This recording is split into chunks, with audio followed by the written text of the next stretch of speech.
Hello everyone, कैसे हैं आप सब। उम्मीद है आप सब अच्छे होंगे। फ्रेंड्स आज की वीडियो में हम करेंगे BA programme 5th semester Hindi भाषा का व्यवहारिक व्याकरण के मोस्ट इंपॉर्टेंट टॉपिक आपके कौन कौन से, इससे रिलेटेड कौन कौन से क्वेश्चन आपके एग्जाम में आ सकते हैं। देखिए, इतना टाइम नहीं है कि आपके एग्जाम तक सारे यूनिट में कंप्लीट कर पाऊंगा, तो मैं इसलिए आपको इंपॉर्टेंट टॉपिक बता देती हूँ जो कि आप कर लेंगे तो आपके एग्जाम में नंबर बहुत अच्छे आएंगे। ठीक है, मोस्ट इंपॉर्टेंट टॉपिक कौन कौन से हैं पहले देख लेते हैं। यूनिट 1 का फर्स्ट चैप्टर में क्या है, भाषा की परिभाषा एवं विशेषताएं। इसकी तो मैं वीडियो आपको पूरी अपलोड कर चुकी हूँ, यूनिट 1 की और यूनिट 2 की। तो इससे रिलेटेड जो जो क्वेश्चन है वो मैं आपको बता देती हूँ। तो भाषा में कौन सा आएगा कि भाषा की परिभाषा बताइए, डेफिनेशन बताइए कि भाषा का अर्थ क्या है, इसकी परिभाषा स्पष्ट करते हुए भाषा के तत्वों का उल्लेख करें। ठीक है, ये क्वेश्चन आपके एग्जाम में आ सकता है कि भाषा का अर्थ तथा उसकी परिभाषा स्पष्ट करते हुए भाषा के तत्वों का उल्लेख करें। तो भाषा की डेफिनेशन आपको दे रखी है। देखिए, ये पूरी डेफिनेशन बता रखी है भाषा की कि भाषा क्या है।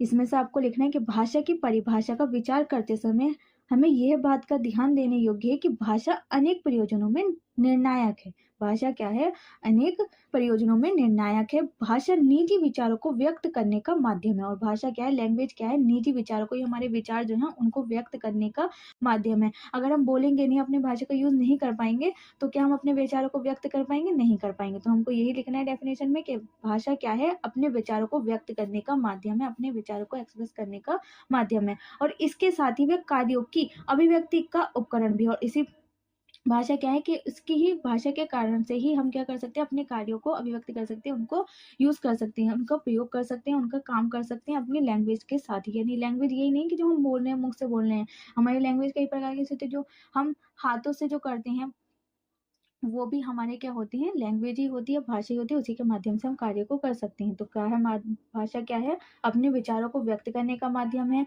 कार्यों को करने का उपकरण है, अपने भावों का आधार है तथा सामाजिक संप्रेषण का साधन भी है। ठीक है, ये आपको इसकी डेफिनेशन में लिखना है।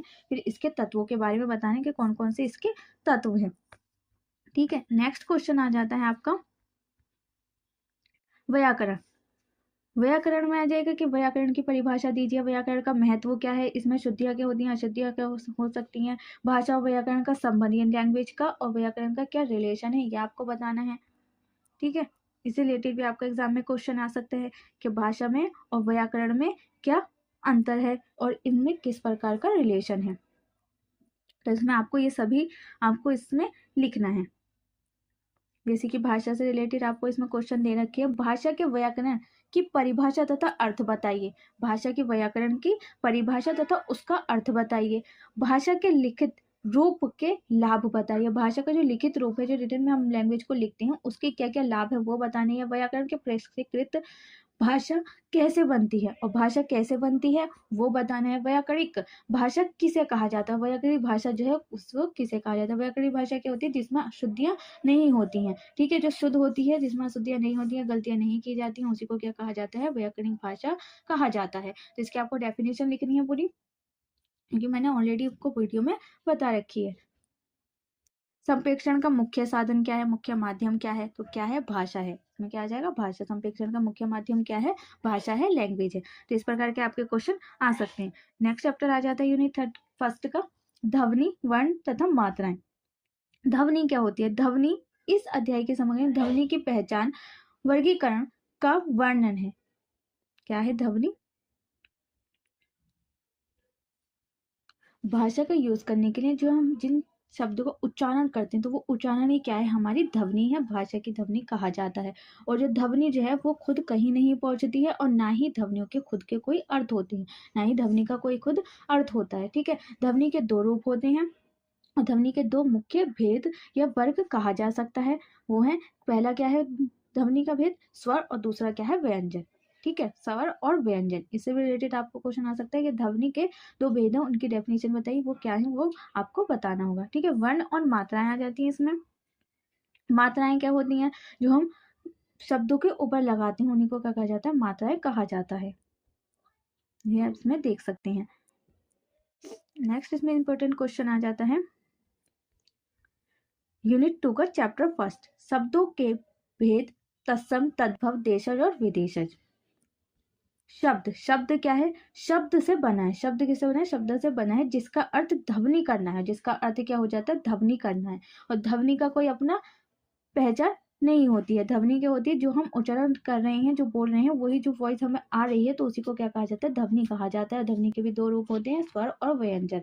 भाषा के संदर्भ में अर्थ के बगैर शब्द नहीं होता। और भाषा के संदर्भ में देखें, लैंग्वेज के संदर्भ में देखें, हम अगर हम कोई शब्द बोल रहे हैं लेकिन उसका कोई अर्थ नहीं है, तो उसको हम शब्द नहीं कह सकते, उसको शब्द नहीं कहा जा सकता जब तक कि उसका अर्थ ना हो। शब्द को कथ्य अथवा अर्थ तथा अभिव्यक्ति अथवा ध्वनियों की इकाई माना जा सकता है। शब्द को क्या माना जा सकता है? कथ्य अथवा अर्थ, अभिव्यक्ति अथवा ध्वनियों की इकाई माना जा सकता है शब्द को। जैसे एग्जाम्पल के तौर पर किताब, किताब क्या है? एक शब्द है, इसका एक अर्थ है।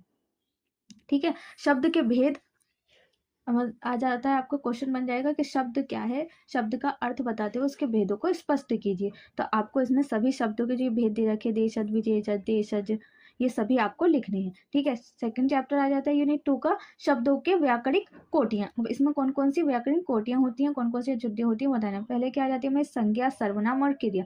संज्ञा, सर्वनाम और क्रिया से रिलेटेड क्वेश्चन आपके एग्जाम में जरूर आएगा, इसलिए इसकी डेफिनेशन और संज्ञा कितने प्रकार की होती है, सर्वनाम कितने प्रकार की होती है, क्रिया कितने प्रकार की होती है, ये सभी क्वेश्चन आपको करने हैं। इसमें देखिए आपको संज्ञा की डेफिनेशन भी दे रखी है और फिर इनके सभी भेद भी दे रखे हैं, तो आपको अच्छे से करके जाने। ये बहुत ज्यादा इंपॉर्टेंट क्वेश्चन है, इस पर आपको वेरी वेरी इंपॉर्टेंट मार्क कर लेना है। संज्ञा, सर्वनाम और क्रिया, ये मोस्ट इंपॉर्टेंट टॉपिक है कि आपके एग्जाम में जरूर आएगा क्वेश्चन। ठीक है। नेक्स्ट आ जाता है, ये देखिए क्रिया के भेद दे रखे, सकर्मक क्रिया, अकर्मक क्रिया, संयुक्त क्रिया, ये सभी आपको लिखने हैं। जैसे इसमें क्वेश्चन भी दे रखे, शब्द संज्ञा शब्द के भेद बताइए, संज्ञा शब्द के भेद बताइए, संज्ञा क्या है उसके भेद बताइए, इस प्रकार के आपके क्वेश्चन आ सकते हैं। थर्ड चैप्टर आता है शब्दगत अशुद्धियां। शब्दगत अशुद्धियां शब्द दे रखे हैं, वे धीरे चलता है, वे धीरे चल रही है, तो इसमें क्या हो जाए? क्रियाविशेषण, योजना, तो ये सभी आपको कर लेने हैं। शब्द अशुद्धियों में इतना इंपॉर्टेंट नहीं है, बट आपके क्रिया, सर्वनाम और संज्ञा ये इंपॉर्टेंट है। नेक्स्ट आ जाता है शब्द निर्माण। शब्द निर्माण यानी शब्द किस प्रकार से बनते हैं, इसमें उपसर्ग प्रत्यय किस प्रकार से यूज होते हैं, वो हो जाते हैं शब्द। और इसमें शब्द और प्रत्यय में ये हो सकता है कि आपके क्वेश्चन में शब्द दे दिए जाए, उसमें प्रत्यय कहाँ लगा हुआ है, उपसर्ग कौन सा है, वो पहचानने के लिए आ सकता है। ठीक है। नेक्स्ट चैप्टर है शब्द और पद में अंतर। अब शब्द और पद में क्या अंतर होता है, यह जानना आवश्यक है कि रूप या पद किसे कहते हैं। अगर हमें यह जानना है शब्द और पद में अंतर क्या होता है, तो पहले हमें रूप या पद किसे कहते हैं वो जानना इंपॉर्टेंट है। संस्कृत में पद का शब्द से अंतर पूर्णतः स्पष्ट है, परंतु हिंदी में शब्द का प्रयोग बहुत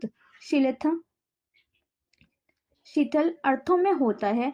यहाँ इसका अर्थ ध्वनि के लिए होता है, और हिंदी भाषा में जो है उसका उपयोग किसके लिए होता है, शब्द का ध्वनि के लिए होता है, पद के लिए भी और स्वतंत्रता रूप शब्द के अंशों के लिए भी। तुझे क्या कार्य है, वाक्य में है पद। इसी प्रकार शब्द संख्या ज्ञात करते समय स्वतंत्रता रूप से प्रयुक्त न, को, से, को भी शब्द मान लिया जाता है। इससे स्पष्ट है कि पद का प्रयोग वाक्य के संदर्भ में होता है। इससे क्या पता चलता है कि हमें पद का जो प्रयोग है, पद का जो प्रयोग किया जाता है वो कब किया जाता है, वाक्य के संदर्भ में किया जाता है। शब्द केवल कोश में मिलते हैं, और शब्द केवल कब मिलते हैं, कोश में मिलते हैं। यदि वाक्य में शब्द आपस में संबंध स्थापन न दिखा सकें तो वाक्य नहीं बन सकता, और जो शब्द यूज किए गए हैं वो आपस में रिलेशन ना दिखा पाए तो शब्द जो है वो वाक्य नहीं बनता।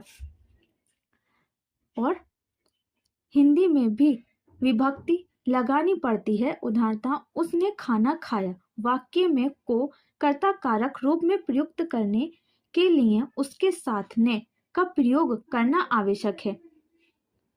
कर्ता कारक का प्रयोग करने के लिए, यूज करने के लिए स्ने का प्रयोग करना जरूरी है, जिससे कि हमें पता चले उसने खाना खाया। उसने पद है, उसने क्या है, पद है। इसी प्रकार खा में आ जोड़ने पर खाया रूप और कर्ता का अन्वय स्थापित होता है, उसने खाना खाया।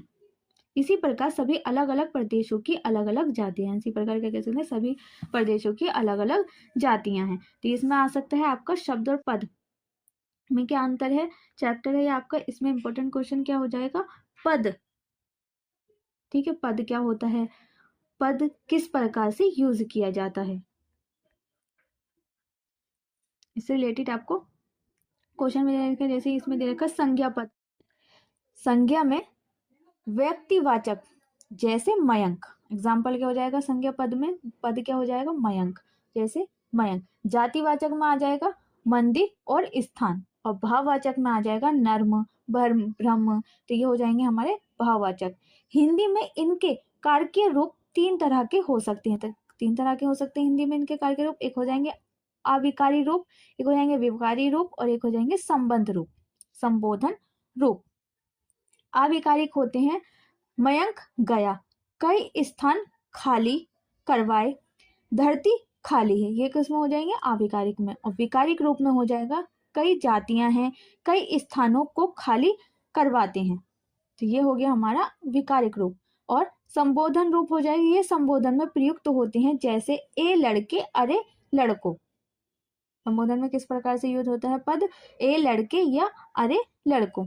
सर्वनाम के रूप में, सर्वनाम के रूप में दे रखे हैं ये एक वचन, बहुवचन, अविकारी, विकारी, अविकारी, विकारी। इसमें मैं एक वचन हो जाएगा और बहुवचन हो जाएगा हम। मैंने तो हम बहुवचन, मुझे, मुझको, मेरे, मुझसे, मुझ पर, तो ये हमारा एक वचन होगा, लेकिन बहुवचन में कोई चेंजेस नहीं होगा। ठीक है। विश्लेषण के रूप में, विश्लेषण के रूप में दो तरह के होते हैं, एक होते हैं ऋण जैसे खाली, इनमें एक ही सार्थक इकाई होती है, इनमें क्या होती है एक ही सार्थक इकाई होती है। और दूसरे होते हैं यौगिक जैसे रंगीन, रंग और ईंधन, इनमें एक अधिक सार्थक इकाइयां होती हैं। वाक्य में प्रयुक्त करते वक्त विश्लेषणों से रूपांतरण करके रूप बनते हैं, जो कहीं वचन परिवर्तन होने पर भी विश्लेषण अपरिवर्तित रहते हैं, जैसे खाली, खाली स्थान, खाली बिल्डिंग, खाली धरती।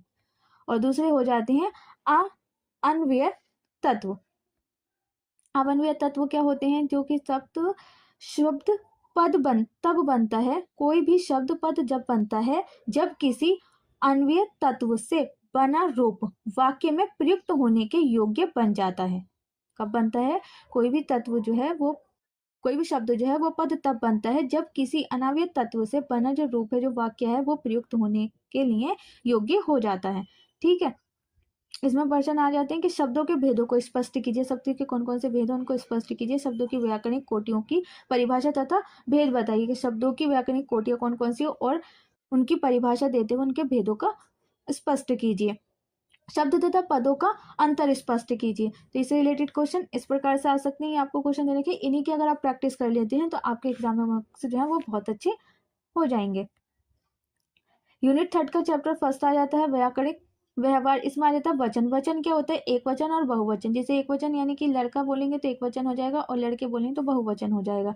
कारक, कारक हो जाते हैं यानी कि क्रिया को, जो क्रिया को करने वाला है, क्रिया को किसी भी काम को करने के लिए किसका यूज किया जाता है, कारक का यूज किया जाता है, उसी को हम क्या कहते हैं, कारक कहते हैं। कारक की डेफिनेशन दे रखी है, कारक का शाब्दिक अर्थ है क्रिया को करने वाला। क्या है इसका शाब्दिक अर्थ, क्रिया को करने वाला है, क्या कहलाता है, कारक कहलाता है। वाक्य में अथवा अधिक संज्ञा शब्द होते हैं और इन सब का संबंध विभिन्न रूपों में क्रिया से ही होता है। वाक्य में कई प्रकार के संज्ञा शब्द यूज होते हैं, तो लेकिन उनका सबका रिलेशन किससे होता है, क्रिया से ही होता है, और क्रिया को करने वाले ही क्या कहलाता है, कारक कहलाता है। ये इसकी डेफिनेशन हो जाएगी।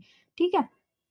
इसके भेद हैं, कितने भेद हैं इसके, 8 प्रकार के होते हैं। ये फर्स्ट हो जाएगा कर्ता कारक, सेकेंड हो जाएगा कर्म कारक, थर्ड हो जाएगा कारण कारक, और फोर्थ हो जाएगा संप्रदान संप्रदान कारक, फिफ्थ हो जाएगा अपादान कारक, अधिकारक कारक, और संबंध कारक और संबोधन कारक। ये कितने प्रकार के, टोटल 8 प्रकार के कारक होते हैं, और इन कारकों के चयन भी बताए गए हैं कौन कौन से किसके कारक के चयन है। तो इसमें आपका क्वेश्चन बन सकते हैं, वचन कितने प्रकार के हो जाते हैं, वचन की परिभाषा दीजिए। और हिंदी भाषा में कितने वचन होते हैं, 2 प्रकार के होते हैं वचन, और संस्कृत भाषा में 3 प्रकार के होते हैं, एक वचन, द्विवचन और बहुवचन। और हिंदी में कौन कौन से थे, एक वचन और बहुवचन। वर्ण के वचन के कारण परिवर्तित शब्दों के विषय में बताइए, और कारक की परिभाषा तथा स्पष्ट अर्थ स्पष्ट कीजिए, कारक कितने प्रकार के होते हैं। तो ये जो क्वेश्चन के कारक की परिभाषा परिभाषा दीजिए तथा इसके कारक कितने प्रकार के होते हैं। ये एक क्वेश्चन आपका मिलके आ सकते हैं। क्वेश्चन कितने मार्क्स का आएगा, 10 मार्क्स का, 20 मार्क्स का आएगा।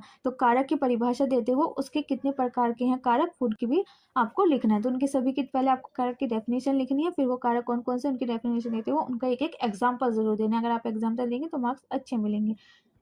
नेक्स्ट चैप्टर आ जाता है संधि और समास। संधि क्या होती है, इसकी डेफिनेशन देख लेते हैं। दो वर्णों के योग से होने वाले अथवा परिवर्तन को संधि कहा जाता है। दो वर्णों के योग से होने वाले अथवा परिवर्तन को संधि कहा जाता है। संधि संस्कृत भाषा की विशेषता है। संधि क्या है, संस्कृत भाषा की विशेषता है। जिस प्रकार संस्कृत के बहुत से शब्द हिंदी में लिए गए हैं, उसी प्रकार उन्हें स्पष्ट करने के लिए संस्कृत की संधियों के नियम भी ग्रहण कर लिए गए हैं। जिस प्रकार के संस्कृत शब्द जो हैं वो हिंदी भाषा में लिए गए हैं, तो उनको स्पष्ट करने के लिए जो संधि है उनका भी हिंदी भाषा में ग्रहण कर लिया गया है, हिंदी भाषा में ले लिया गया है। संधि के कभी कभी सामान्य नियमों की अवहेलना भी होती है। संधि के जो कभी कभी जो सामान्य नियम है उनकी अवहेलना भी होती है। हिंदी में सह अस्तित्व अथवा बहुउद्देशीय इसमें उ की दीर्घता हिंदी के अनुकूल नहीं है, नहीं किया जाना चाहिए। संधि के भेद कौन कौन से हैं। संधि के 3 भेद हैं, स्वर संधि, व्यंजन संधि और विसर्ग संधि। स्वर संधि कौन कौन सी होती है, स्वर प्लस स्वर हो गई स्वर संधि। और व्यंजन संधि होती है स्वर प्लस व्यंजन, स्वर को भी मिला दिया जाए और व्यंजन को जोड़ दिया जाए तो क्या हो जाती है हमारी व्यंजन संधि। लेकिन विसर्ग संधि क्या होती है, विसर्ग प्लस स्वर और विसर्ग प्लस व्यंजन, वो हो जाती है हमारी विसर्ग संधि।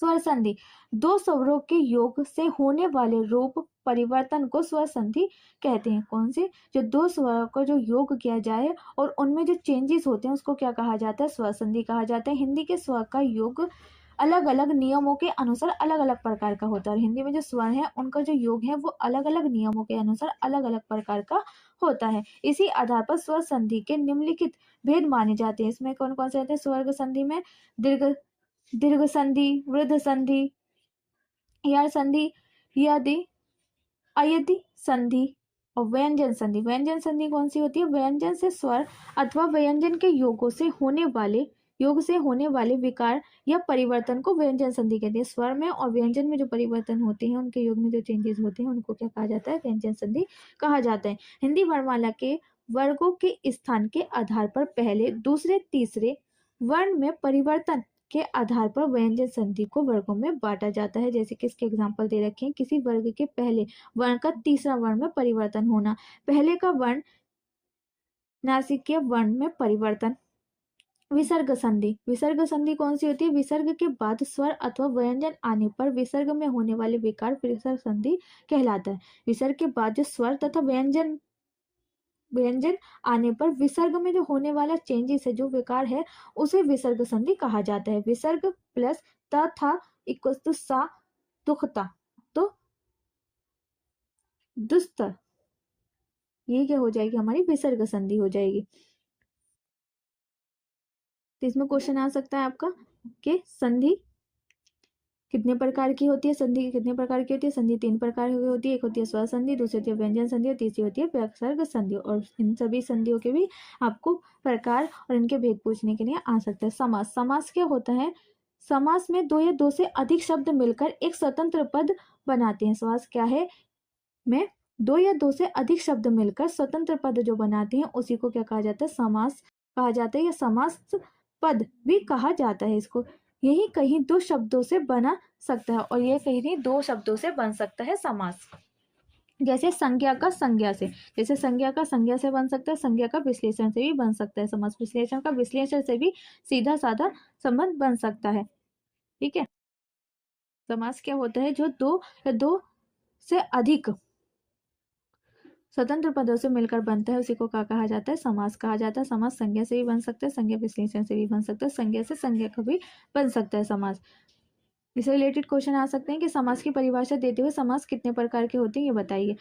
ठीक है, समास की डेफिनेशन दीजिए, ये भी आ सकता है। मुहावरे और लोकोक्तियां, मुहावरे और लोकोक्तियां हर चैप्टर, इसमें मुहावरे आ सकते हैं, उसको आपको गलत मुहावरे लिखे हुए उसको सही बताना होगा या उनके अंतर, जो मुहावरे दिए हों उनके अर्थ को स्पष्ट करना होता है कि इसका क्या अर्थ है। ठीक है, मुहावरे और लोकोक्तियों में अंतर क्या है। ये भी क्वेश्चन आ सकता है आपका कि मुहावरे लोककृतियों में क्या अंतर है। मुहावरे के अर्थ ऋण होते हैं, मुहावरे के अर्थ क्या होते हैं, ऋण होते हैं, जबकि लोककृतियों में कोई अनुभव संक्षेपित के रूप में व्यक्त होते हैं। उनके जो लोककृतियां जो उनके अनुभव जो है वो संक्षेपित रूप में स्पष्ट व्यक्त होते हैं। मुहावरा का रूप शब्द अथवा वाक्य का होता है, मुहावरा का जो रूप होता है वो शब्द अथवा वाक्य का होता है, जबकि लोककृतियों का वाक्य के रूप में होते हैं। लोककृतियां किस में होती है, वाक्य के रूप में होती हैं।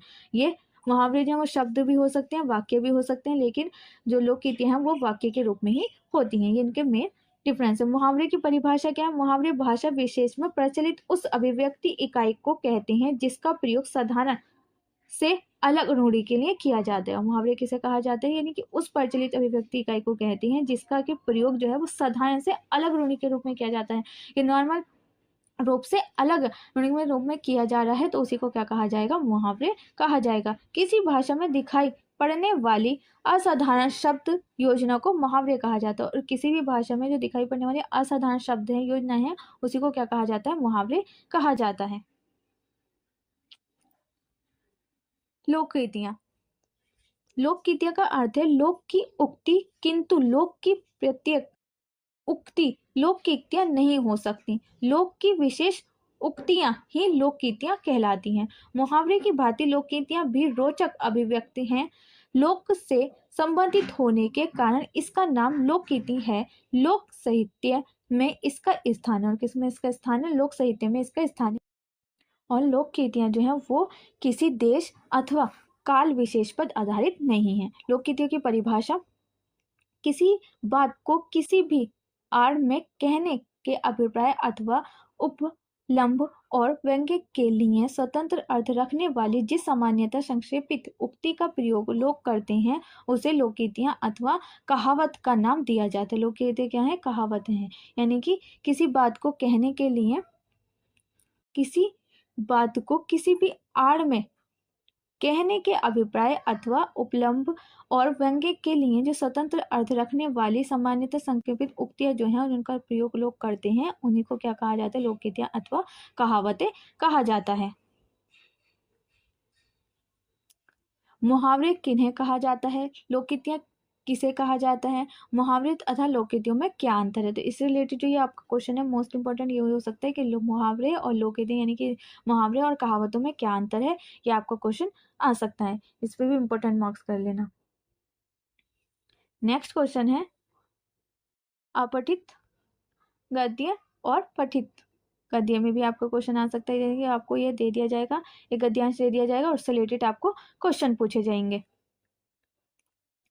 वाक्य परिचय, यूनिट 4 आ गई हमारी, फर्स्ट चैप्टर है इसका, वाक्य परिचय। वाक्य, वाक्य के अवयव, वाक्य तभी कहलाता है तब उससे कोई अर्थ प्रकट हो।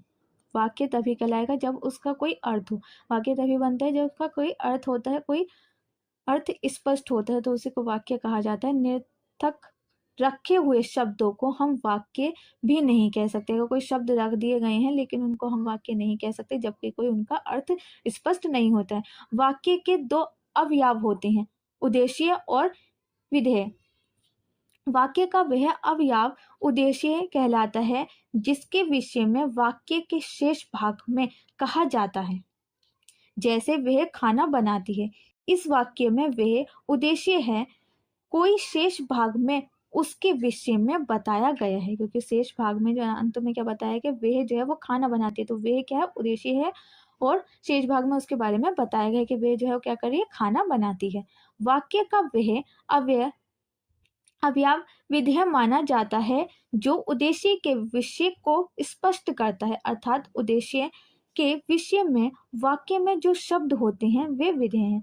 जैसे लिखित वाक्य में खाना बनाती है विधेय है, जो उद्देश्य है वह है, वह के विषय में बताने वाला खंड है। इसी प्रकार संस्थान के निर्माण निरस्ता किए तथा बंद कर दिए, इस प्रकार वे घर में पढ़ते हैं, तो वे जो हो जाएगा हमारा उद्देश्य हो जाएगा, घर में जो पढ़ते हैं वो हमारा क्या हो जाएगा, विधेय हो जाएगा। ठीक है, इससे रिलेटेड क्वेश्चन आ सकते हैं, वाक्य के उद्देश्य से क्या अभिप्राय है, या वाक्य के अवयव कितने प्रकार के होते हैं। नेक्स्ट हो जाता है वाक्य के भेद। वाक्य के भेद से रिलेटेड क्वेश्चन जरूर पूछा जाएगा कि वाक्य क्या है, वाक्य की परिभाषा देते हुए इसके भेदों को स्पष्ट कीजिए। इस प्रकार का क्वेश्चन भी आपके एग्जाम में पूछा जा सकता है। वाक्य के भेद, वाक्य के भेद है अर्थ के आधार पर। अर्थ के आधार पर कितने प्रकार के होते हैं? साधारण वाचक, निसंदेहवाचक, निषेधवाचक, प्रश्नवाचक, आज्ञावाचक, संदेहवाचक, इच्छावाचक और विस्मयादिक वाचक। संरचना के आधार पर, संरचना के आधार पर 3 प्रकार के हो सकते हैं: साधारण ऋण वाक्य, मिश्रित वाक्य, संयुक्त वाक्य। और वाक्य के आधार पर कर्तावाच्य, कर्मवाच्य और भाववाच्य। इस पे वाक्य के आधार पर भी कितने प्रकार के हो सकते हैं? 3 प्रकार के हो सकते हैं। संरचना के आधार पर भी कितने प्रकार के हो सकते हैं? 3 प्रकार के हो सकते हैं। लेकिन अर्थ के आधार पर कितने प्रकार के हो सकते हैं? 7 प्रकार के। तो इसमें आपका एक क्वेश्चन यही पूछा जा सकता है कि अर्थ के आधार पर वाक्य कितने प्रकार के हैं, उनके अंतर स्पष्ट कीजिए, उनके डेफिनेशन दीजिए, या आपको डिफाइन करना होगा। ये पूछ सकते हैं संरचना के आधार पर वाक्य जो है वो कितने प्रकार के हैं, या एक क्वेश्चन में वाक्य के आधार पर कितने प्रकार के हैं। तो ये आपको सभी क्वेश्चन करने हैं, ये भी आपका इंपॉर्टेंट टॉपिक है, इसको भी आपको मार्क कर लेना है। अर्थ के आधार पर ये दे रखे हैं सभी। साधारण वाक्य, हम खाना खा चुके हैं, लोग खुद के तथ्य बताते हैं। तो ये क्या हो जाएंगे? साधारण वाक्य। प्रश्नवाचक में क्वेश्चन का भाव आ जाता है, उसमें क्या, क्यों, कौन, ये आ जाते हैं। और विस्मयबोधक में अरे, तुम, आ गए, अरे, उरे, ये हो जाते हैं। ठीक है। और निषेधवाचक हो जाते हैं, लोग बेईमान नहीं हैं, वे किसी को नहीं जानता, शनि कार्य नहीं करती। ठीक है। आज्ञावाचक में आदेश देना। इच्छावाचक में जो हम प्रार्थना करते हैं तो वो हमारे क्या हो जाते हैं? इच्छावाचक। और संदेहवाचक में शायद कल धूप निकलेगी, तो हम ये संदेह कर रहे हैं, सोच रहे हैं कि भाई कल हो सकता है धूप निकलेगी, हो सकता है कल बारिश होगी, तो ये क्या है? संदेहवाचक। बनावट के आधार पर वाक्य भेद: साधारण वाक्य, मिश्रित वाक्य और संज्ञ उपवाक्य।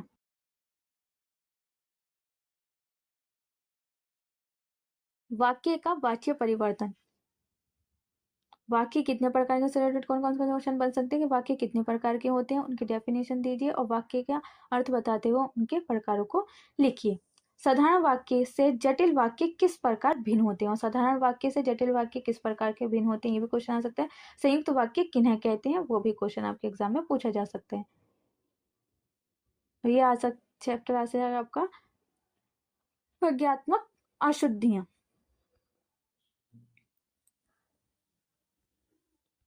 ये इतना इम्पोर्टेंट नहीं है, एक बार बस आपको ये पढ़ लेना है।